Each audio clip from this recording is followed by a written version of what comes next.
What's up, bros? Welcome to another Brograph motion graphics tutorial. I am Matt. Today we are going to be in After Effects, and basically, let's open this up real quick and I can give you a look-see. Basically, we're going to do some motion tracking to track out this sign here, and we're going to replace it with our own little logo. I saw the director of the movie Monster speak at NAB a couple years ago, and basically he went down to Mexico, and a lot of the stuff that he shot was just off the cuff, so they had to do a lot of this in the movie and replace a lot of the signs in order to make it look like, there was quarantined areas and monster attacks and stuff like that. I even saw a little GIF on Reddit today where they were doing this in an episode of Friends. So you can use the same technique in order to, block out different signs, or if you want to replace a sign on the side of a building, you can do this as well. So let's go ahead and get into it. You can see this is the original footage that I took at a delicious sandwich shop. Apparently they're 8 minutes through the line max. That's their promise. I don't know what happens if they break their promise, but there we go. We're going to go ahead and replace it with this, as you can see here. Now we're going to be using not only After Effects, but we're also going to be using the Mocha for After Effects that will allow us to do all of our motion tracking. Now you can do it in After Effects as well, but I've found that it's pretty easy using Mocha. So, once you learn Mocha, you'll want to stick with it. So let's go ahead and start. Let's save this project in case I need to go back to it for some reason. And let's start a new one. Okay, let's go ahead and get into this. We're going to go ahead and import our footage. Here you'll see tutorial 3 footage.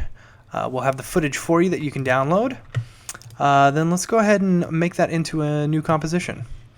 Alright, so you see that right there. Excellent.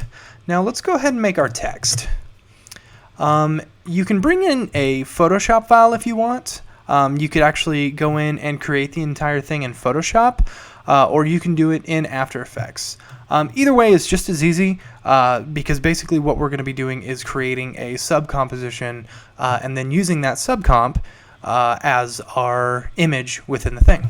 So let's go ahead and type out our Brograph. Boom. Let's make that white. And then motion graphics. Oh, if I could spell. Saw. Tutorials. Alright. So now that we've got just a basic thing, let's go ahead and make that a sub comp.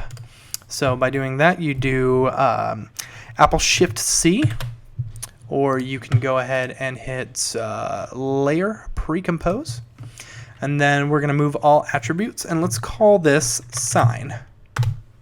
Alright, so now that we're in here, let's go ahead and fill this thing up to the width of the entire screen. Now keep in mind, one thing that you'll want to keep in mind with this is that you're going to be kind of working a little stretched here, because when you look back at the footage, this sign right here is actually probably like a 4x3, something like that, 3x4 sign. Of this is 16x9. So you're going to want to stretch it out a little bit in order to make sure that it fits within the sign. And you'll see this looks a little weird at first, but we'll get there. So let's go ahead and do this. Just move our stuff across, and then just go ahead and make this a little bit bigger. And I'm probably going to need to adjust all my size, which is fine. What are you going to do? Right, and then let's go ahead and move this scale down, and there we go. We got the beginnings of our sign. And then we're going to make a new solid, like we do, and we're going to call this background, BG. Alright, that's looking pretty nice. Alright, so we've got this sign pre-composition, and then we've got our footage. Let's go ahead and save this. We're going to save it as toot sign. Ignore that. Brograph, tutorial 3, save. Alright, it's very important to save. Alright, let's go ahead and start tracking this footage. What you're going to do is you're going to want to click on your footage, and you are going to want to go to Animation, Track in Mocha AE. And now I found that you can't actually do a composition. You can't track it if it's a composition. You can only track it if it's footage. Alright, so now we hop over to Mocha. If you want to import a different clip, you can go ahead and do that, but it automatically brings it in, and then it automatically saves you a project as well. Now, most of the stuff you can pretty much leave the same. It should bring it in exactly like it is. If you want to change your frame range, you can do that, or your frame rate, or if you want to change your pixel aspect ratio, you can do that, which, most of the time, if you're just doing this, it should bring it right in. So let's go ahead and hit OK. That overwrites. Yeah, we'll do that. That's fine. Now, basically, we're just going to be using Mocha, and I'm sorry this thing's going to jump around a lot. It's because I'm working on my laptop, and once it starts tracking, it starts like moving back and forth. It's kind of weird. So we'll see if we can fix that. Okay, so Mocha, over here you got your layers panel. Here you've got your clip information, you've got your track, and then adjust track. We'll get to track and adjust track here in a minute. Then you've got a timeline here where you can see all of your footage. Now, along with all these little keyframes and play buttons and track buttons and stuff like that. Now, one thing you're going to make sure that you're going to want to have on is this right here. That will show your surface. And basically that will show the surface that we are creating. So let's go ahead and come up here, and we're going to create an X-spline. And basically what an X-spline is it allows us to tell Mocha the area that we want to track. So we're just going to go ahead and do that, and then once you're done with that, you just right click and that'll clear it up. So now you see this little blue on the inside, that is our surface. So that is going to be building our frame, basically. So one thing you're going to want to do is you're going to want to click on this perspective down here. That makes things a little bit easier. Okay, so we've got this. We've got our surface on. We've got our perspective clicked. We could go ahead and track it, but let's go ahead and start doing this. Grab one of the corners, and we're going to go ahead and put that right in the corner where we want that. And you're going to go around and you're going to do that with all 4 corners. Try and make sure that you can get it as close as possible, because this is actually going to be your master keyframe where it's going to see all the rest of them and kind of line it up as need be. So there we go. That's looking pretty nice. So now that we've gone ahead and done that, let's go ahead and track this beast. I apologize again if this thing starts jumping around. To do that, you just click on this T with the play button, and it's track forward. So click on that, and alright, it's not jumping around. And then I'll just let it do its thing.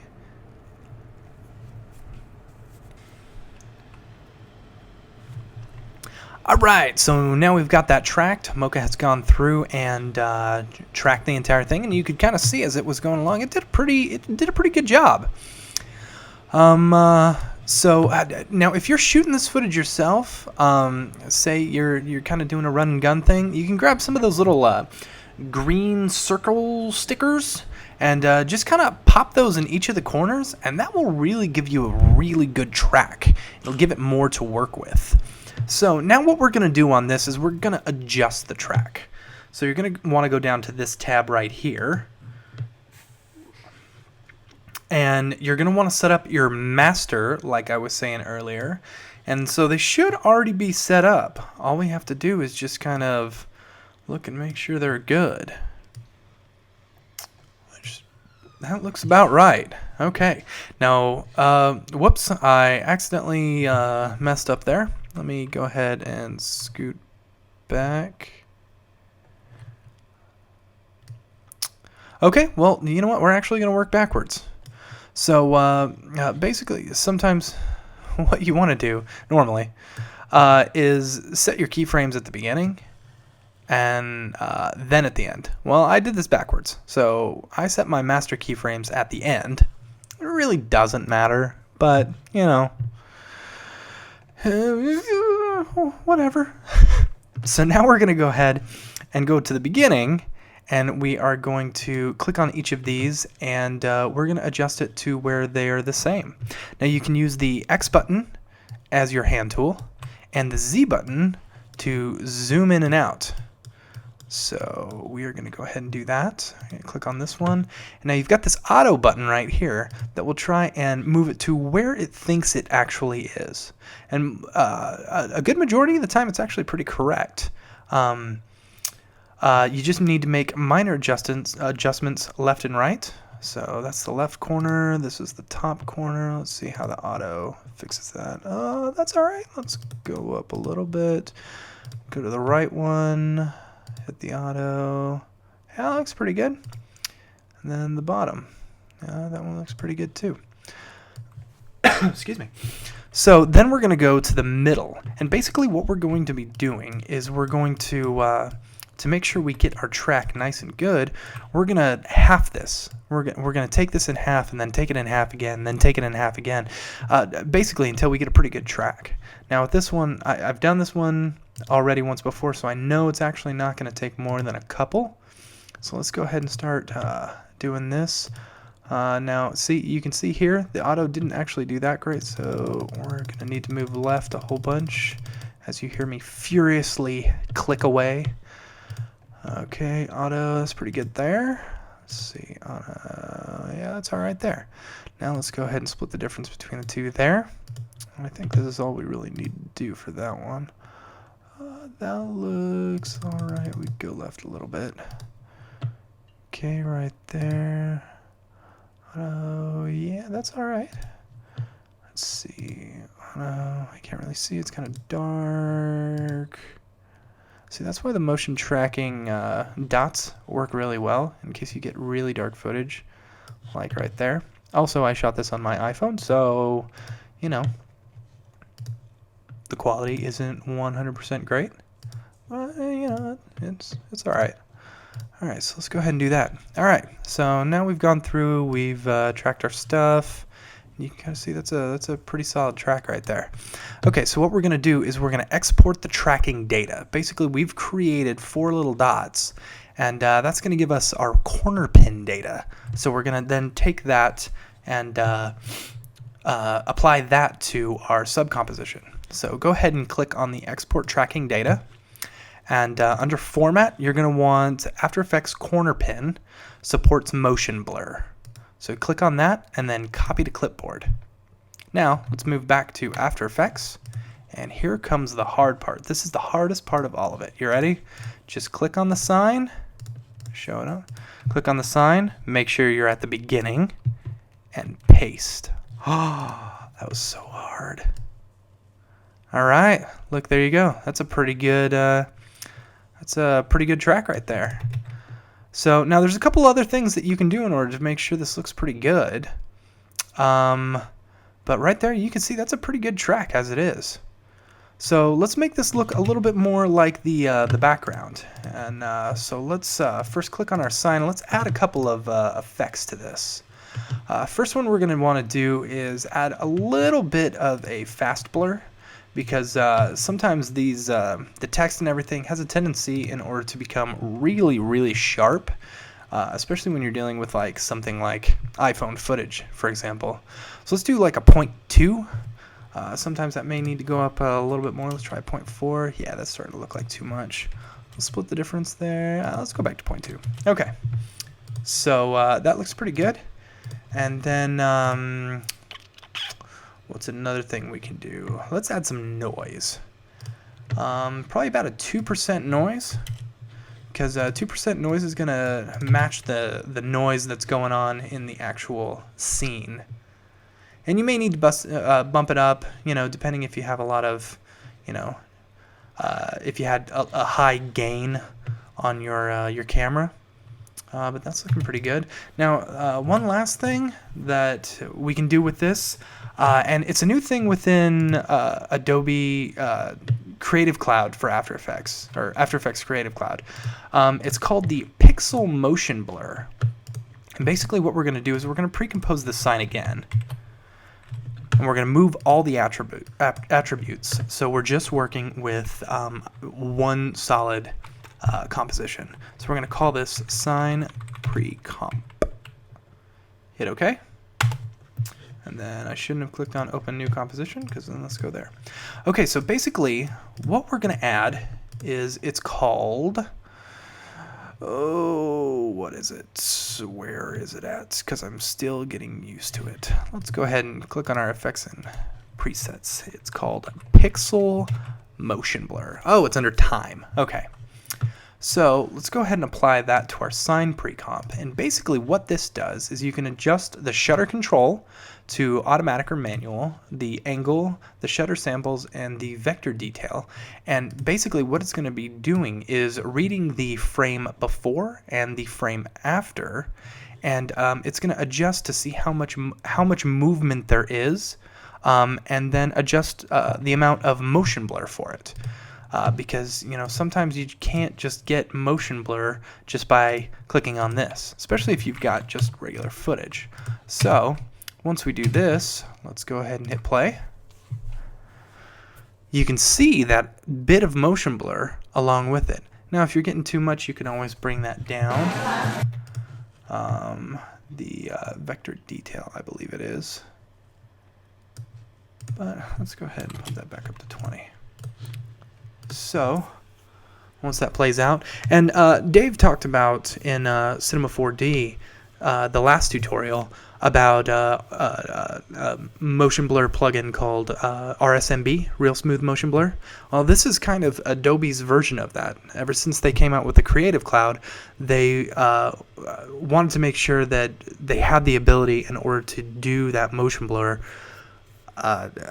within After Effects, especially with being able to work really well with Cinema 4D. So now you can see we've got that motion, and it's tracked pretty well. That's probably a better track than my first go around. So there you go. That is the basics of motion tracking with Mocha using corner pin data. So yeah, that's it for this round. Go ahead and make sure you follow us on Twitter, named Brograph. Follow us on Facebook, like us on Facebook, or follow us, do whatever you want. And then make sure to check out our website, www.brograph.com. Thanks, bros. We'll see you next week, or whenever.